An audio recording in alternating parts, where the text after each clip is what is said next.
Well, Brian, on the way out, maybe we'll be a little smarter and brought some stuff so we don't get desert pinstriping, which is crazy in the desert. Because if you go anywhere like this and trees are tight, you're gonna scratch up your paint. So I brought shears, brought a saw, and a silky saw. So this way, on the way out, we're gonna be lumberjacks and kind of trim, and I don't scratch up the brand new pickup. Yeah. And then since it was so rough coming in, I decided we better, and I haven't used this yet, but it's a Moorflate system. And we're gonna let a bunch of air out of the tires to make it a little bit smoother. So normal they're like 65. I'm gonna try to air these down to about, we'll probably go to 40 or 35. So the way it runs, do it from the back of your truck. Hopefully I got the right one so I can do the front. It's a way to air down all 4 tires at the same time, which is awesome because then they're all the same pressure, and then you can air them up all at the same time too. So we put them up. Bruno helps a little bit. And you just want to make sure you don't lose your cap. Jeez, Bruno.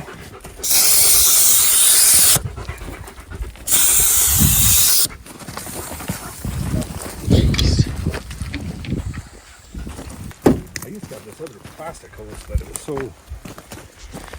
This is a lot more supple. That plastic stuff is like a spring. And there's a few of these out there on Amazon and stuff, but Moorflate is one of the better ones. But airing up and airing down one tire at a time is too much work. Then we come back here.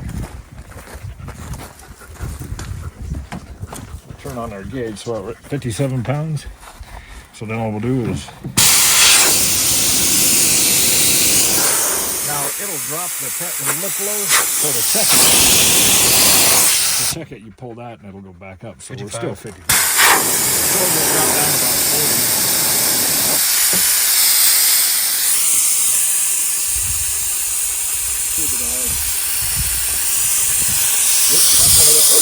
Oh, you dang. Ooh. Yeah, you don't bite now. Oh, that would have been bad. Oh, yeah. 49. And you want to get to 40? Yeah, I will. I want to see what it looks like at 40. You know, a lot of times I'll kind of look at tires too.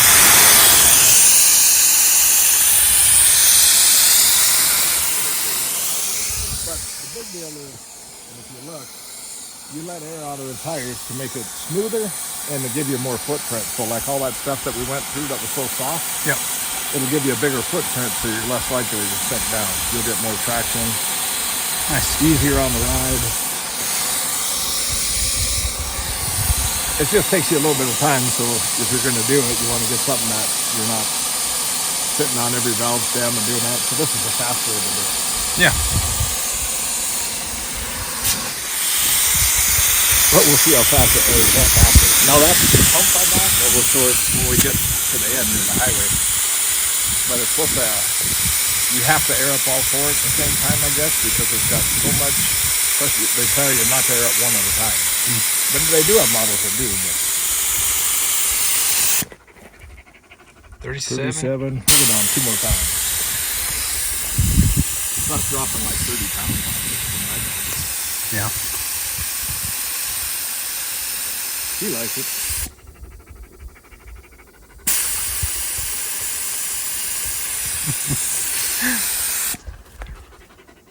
$34.9. So all right. So that's a pretty quick way to air them all down.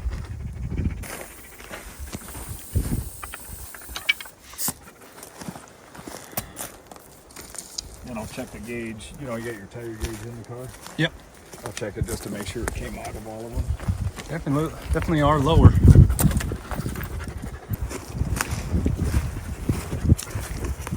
With that, we'll get the dog loaded up.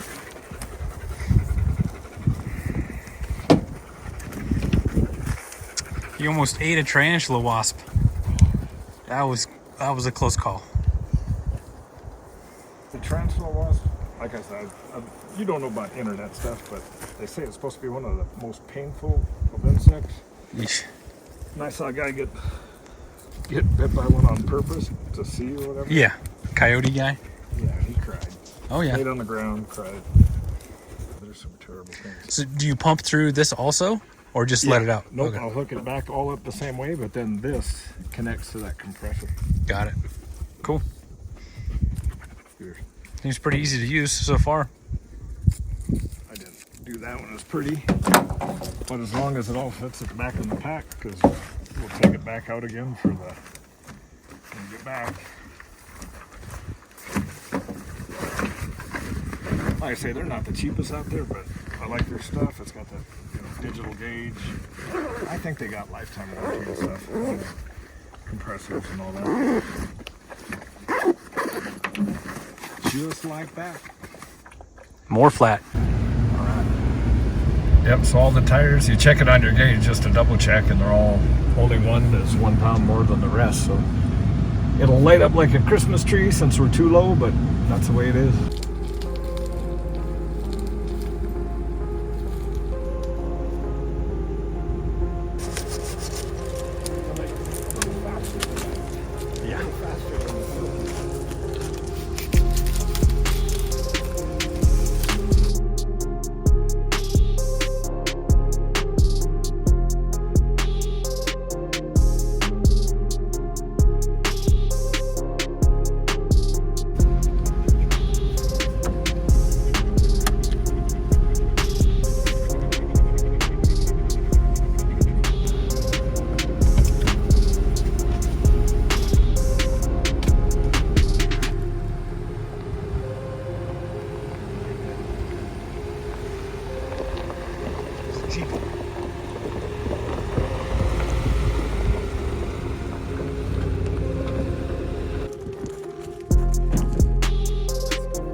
It's about a 25-degree difference down here. It's hot. Super hot.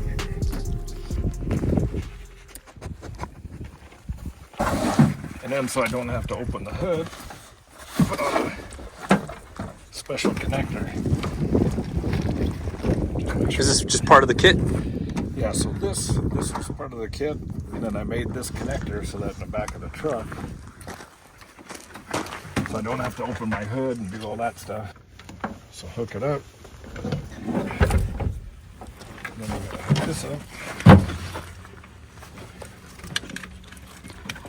So this will be for letting the air back in. So read the directions just a little bit. 30, 31. So you put it to the what you want it to go to. You can tell it's brand new. Yeah.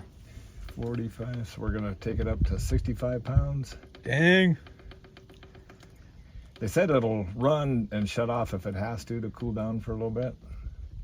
65. It's go time. That just going up. Yeah.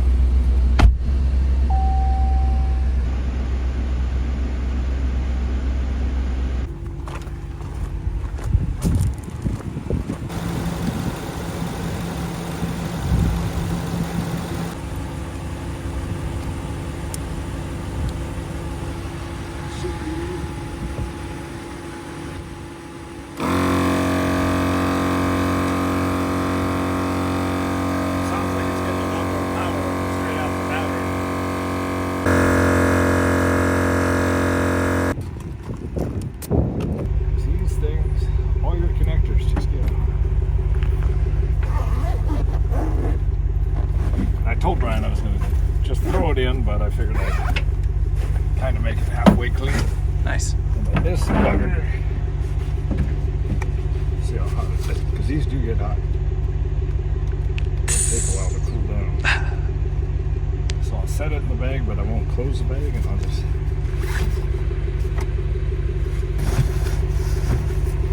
And best to wear gloves. One, when you're cutting trees, you don't get sap all over your hands and get it on your steering wheel. And then second is when you're messing with that, you don't burn your hands. Yeah. Way cooler in here. It's 100 degrees outside right now. Legit. 100. So what I thought was a good idea, is I want to run electricity in the back of the truck. You keep your stuff in the back of the truck. I wanted to hook the compressor up in the back. because I really don't like opening my hood. Yeah. I don't like to have to open my hood. You got a hot engine in the desert. You got to hook up cables and do all that. So I ran like 3-gauge cable to the back. And then I hooked up an Anderson connector. And I got a 60 amp fuse from my spare battery to the back. Well, plugged that compressor in. It started fine, but it tripped the breaker. So I reset the breaker, trying again, and it just wasn't working right. So I was like, well, let me hook it up to battery, see if it's the new Moorflate compressor or if it's my wiring. So I hooked it up to the battery, the cranking battery, started the engine, and I had the engine running back there too, but just didn't seem to get the power. When I hooked it up here, that thing worked perfect. It ran a lot faster. Pickup engine even sped up because I was drawing so much juice. And the way that compressor works, it goes for a while, it will shut off just to measure, hey, what is the pressure you got in the tires. It'll kick back on, because as it's doing that, it can't tell how much air is in there. So Right. it has to stop, equalize it. Well, okay, you're at 60 pounds, and I set it for 65, so you got to go more. But I really like that. It's way better than, even if I had to do that off the battery, and then you get a big long hose, you got to go to each tire, and take forever. I think doing the 4 up and the 4 down is the best way for doing these tires. It doesn't take up much room. That little compressor, or that size compressor, takes up the same amount of room in your vehicle. And I had my Jeep, I had an ARB system, mounted in the vehicle. Well, you're not going to use it all the time. You do it on these trips, so then you're carrying all that extra weight. So I thought, well, I'll just keep that in the garage. Do a trip like this, you throw it in the back, and I don't have to find a spot to mount it, do all the electrical. So I think I'm way happier than that than doing like twin ARB mounted someplace and trying to do Extra weight and do all that. And when I had that on my Jeep, I had like plastic hoses routed all over so I could plug stuff in. And sometimes simpler is way better. Yeah. Any warnings about how hot that thing gets? Oh shit! I'll tell you what. Any compressor that runs off 12 volt for doing your tires, they get smoking hot. Very hot. I mean, there's not, and it doesn't matter if it's the connector at your tire, metal, couplers between those rubber hoses, all that stuff, the compressor, all that stuff gets super hot. So, just got to be careful. Like there, I put it in the bag, but left the thing open, just let it cool down. It'll take a while to cool. Yeah. Nice. Letting air down on tires makes it way better on these rough roads. Yeah. But you want to fill up back up to normal before you head back on the highway. I was telling Brian that I had a Jeep and I was lazy. I aired down the tires, 20 pounds to 20 or whatever. Did a trip. I'm like, well, hell, it's only 25, 30 miles back to my house, so I'll just air up when I get home.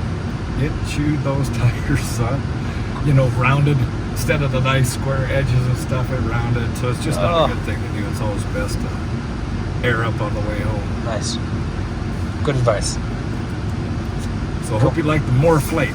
So there's knockoffs, and they might be just as good. I bought the Moorflate because they were like the originators of it.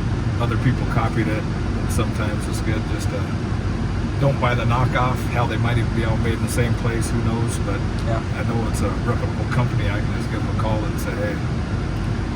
If I don't like it, I'll say I'll put it on Brian's YouTube channel that your stuff's no good. With all his followers and stuff, you're gonna lose sales. That's right. That's right. Cool.